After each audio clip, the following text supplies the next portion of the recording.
Muchas gracias. Para no extenderme y que luego me saquen las tarjetas rojas pertinentes, lo hago en plan telegráfico. Gracias al CEU, gracias sobre todo a Alfonso y gracias a todos vosotros por haber venido hoy y por aguantar además en esta mesa tan poco académica, como estáis viendo, ¿no? Tan iconoclasta, diría yo, ¿no? Aquí un grupo de amigos prácticos que han sido invitados a una ponencia tan seria como es la transposición, esperemos, de la directiva, ¿no? Bien, a mí me toca hablar de implicación. Me toca hablar de implicación de los inversores institucionales.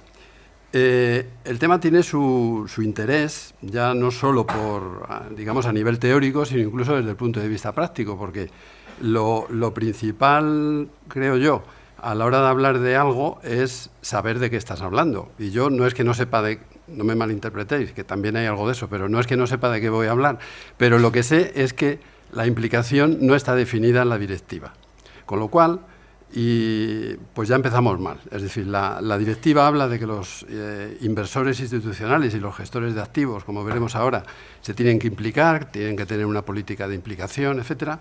Pero nos encontramos, en primer lugar, en que en la redacción final de la directiva no se incluye en las definiciones, incluidas en su artículo 2, la definición de política de implicación, que sí que estaba en redacciones anteriores de la directiva, ¿vale? No os puedo decir por qué se cayó en la versión final, porque no lo sé en este momento, pero lo que sí que sé es que estaba definida en el artículo 2H de la propuesta de directiva como la supervisión ejercida por un accionista, solo o con otros accionistas, sobre la sociedad en lo que respecta a su estrategia, resultados, riesgos, estructura de capital y gobernanza empresarial, manteniendo un diálogo con las sociedades sobre estos asuntos y votando en la Junta General. En fin, no porque se haya caído de la lista de definiciones, digamos que podemos ser librepensadores a la hora de entender qué se entiende por implicación. Esto que os he leído, en definitiva, aunque no esté presente en la directiva, es lo que en el ámbito en el que nos movemos, pues todo el mundo entiende por implicación. Es decir, es el diálogo, es la involucración. Es difícil de traducir una palabra en inglés como engagement. No tiene una traducción, digamos, exacta al castellano. Por eso se ha jugado sobre todo con involucración y con implicación, que es la palabra que aparece en la versión final de la directiva. Bien, involucración o implicación de los inversores institucionales y de los gestores de activos. Aquí sí, aquí la directiva sí que ha definido qué son o qué se entienden por inversores institucionales y qué se entiende también por gestores de activos. Aquí el problema que nos podemos encontrar es el de que no coincide la definición de inversor institucional que maneja la directiva con la no definición que hay en derecho español de inversor institucional. En derecho español, que yo sepa, no hay una definición en ningún cuerpo legal que diga cuándo o qué se entiende por inversor institucional. Tenemos una referencia a ese concepto en la normativa del mercado de valores, hasta hace poco era en el artículo 205 de la ley. Después de la transposición de MiFID, eso se ha pasado al reglamento de empresas de servicios de inversión y se hace referencia a inversores institucionales, pero sin definirlos.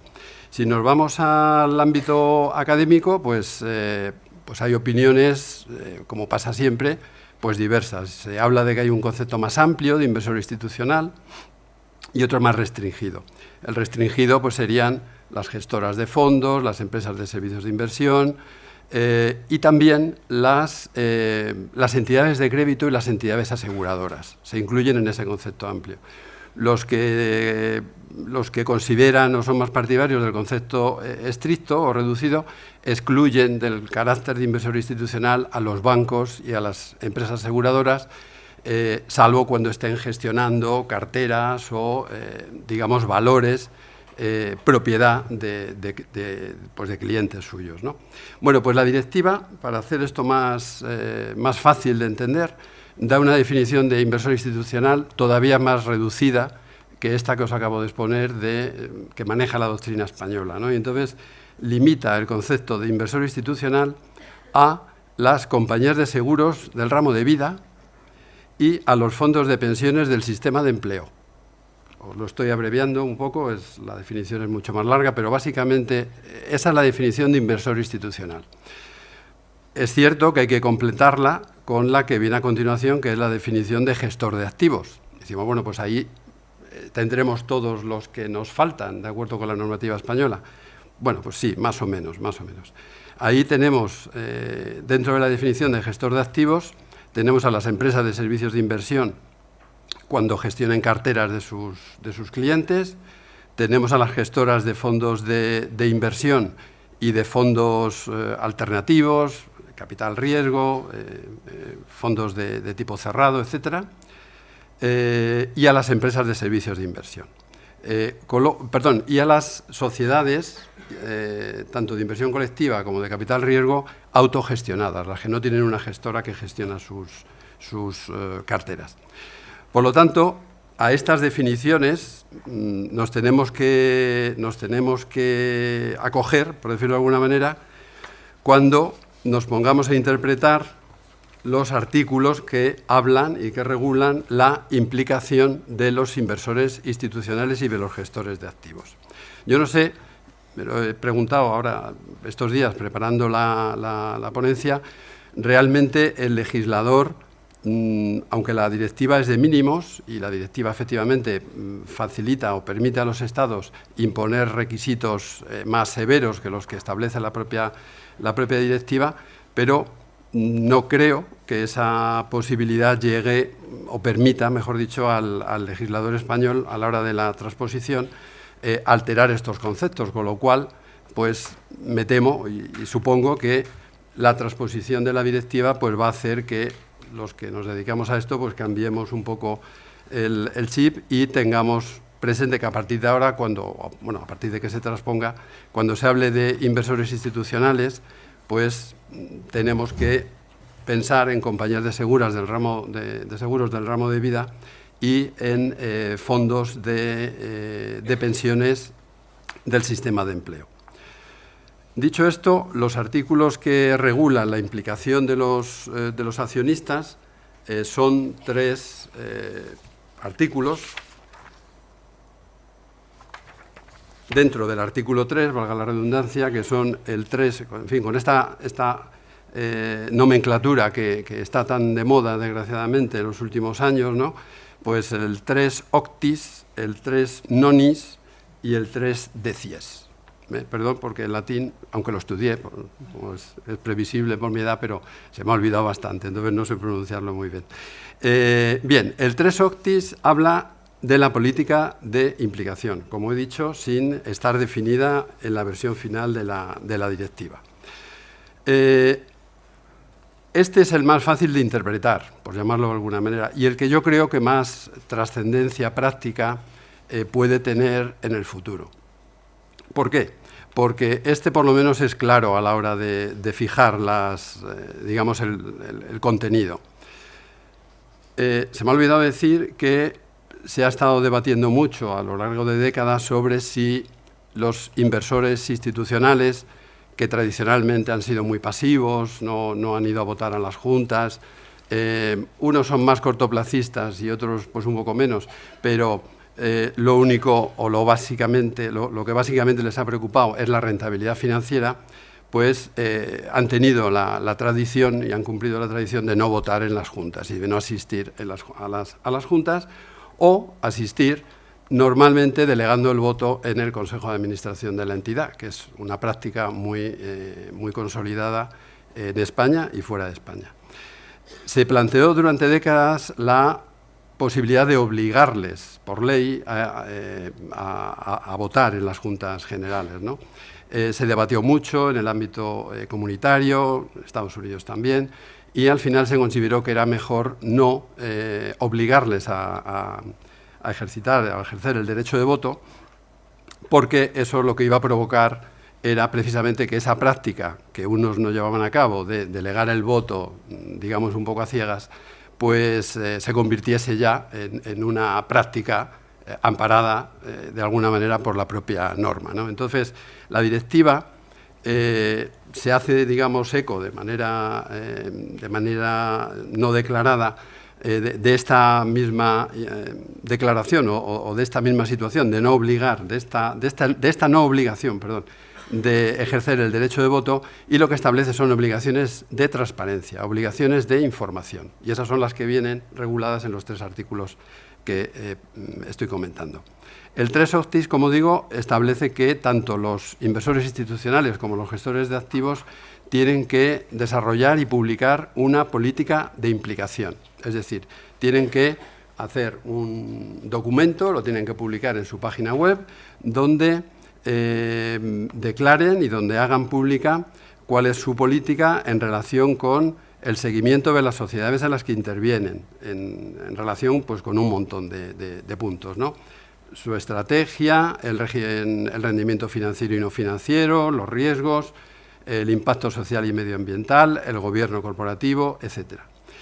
Y tienen que incluir en esa política también cuáles son o cuál es su política de voto, es decir, en qué condiciones, de qué manera o en qué circunstancias y en qué sentido van a votar o cómo van a decidir cuál va a ser el sentido de su voto.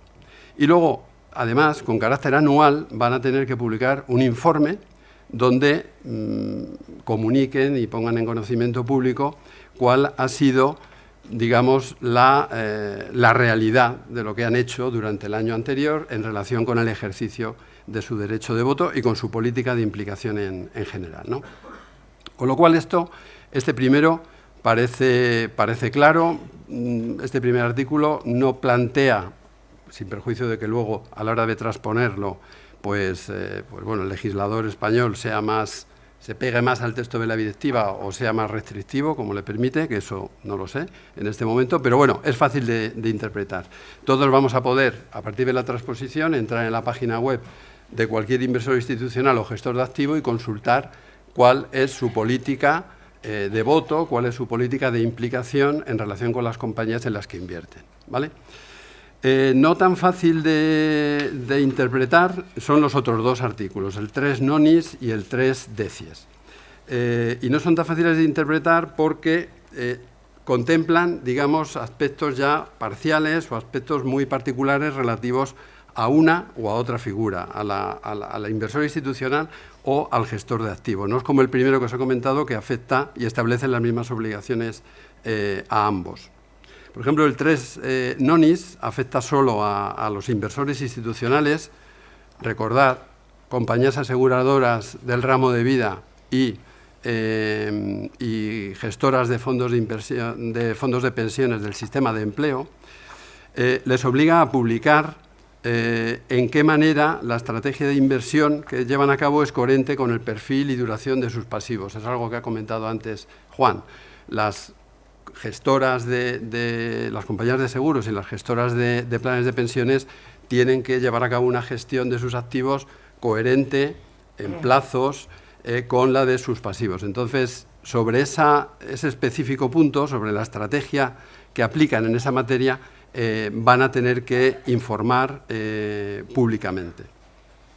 Y también van a tener que informar los inversores institucionales, de acuerdo con ese mismo artículo, en aquellos casos en que tengan delegada la gestión de sus inversiones en un gestor de activos, van a tener que informar de la coherencia de ese acuerdo, del acuerdo de gestión que tengan suscrito, con su política de implicación y con el perfil y la duración de sus pasivos, de los pasivos de ese inversor institucional. Es decir, yo creo que aquí lo que ha tratado de hacer la directiva es tratar de evitar que por la vía de contratar los servicios de un gestor de activos, un inversor institucional pueda, de alguna manera, ampararse en que ha delegado la gestión en otro y eludir sus obligaciones en materia de política de implicación, ¿vale?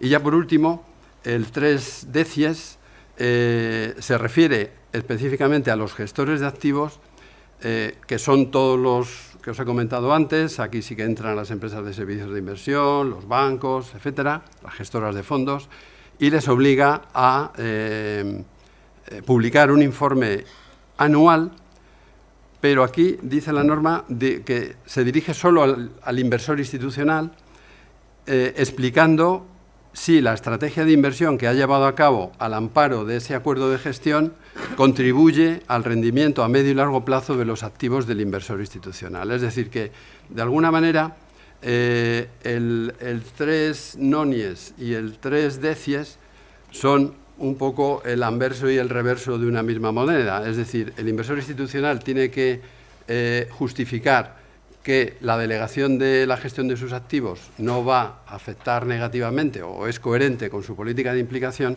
y el 3 decies establece la obligación de que sea el gestor de activos el que informe sobre la manera en que esa gestión se corresponde con la política de inversión, de implicación del inversor institucional.